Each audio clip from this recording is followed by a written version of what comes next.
ചേലക്കര കിള്ളിമംഗലത്തിന് സമീപം സ്വകാര്യ ബസ്സും കെഎസ്ആർടിസി ബസ്സും കൂട്ടിയിടിച്ച് നിരവധി പേർക്ക് പരിക്കേറ്റു.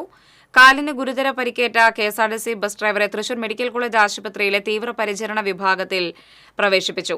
കോങ്ങാട് നിന്ന് തൃശൂരിലേക്ക് വരികയായിരുന്ന അരുവേലിക്കൽ എന്ന സ്വകാര്യ ബസ്സും തൃശൂരിൽ നിന്നും മണ്ണാർക്കാട്ടേക്ക് പോകുകയായിരുന്ന കെഎസ്ആർടിസി സൂപ്പർഫാസ്റ്റ് ബസ്സുമാണ് ഉതുവടി കള്ള് ഷാപ്പിന് മുന്നിൽ കൂട്ടിയിടിച്ചത്. 2 വാഹനങ്ങളെ മറികടന്നെത്തിയ കെഎസ്ആർടിസി ബസ് എതിരെ വന്ന സ്വകാര്യ ബസ്സിൽ ഇടിക്കുകയായിരുന്നു. പരിക്കേറ്റ യാത്രക്കാരെ വിവിധ ആശുപത്രികളിൽ പ്രവേശിപ്പിച്ചു.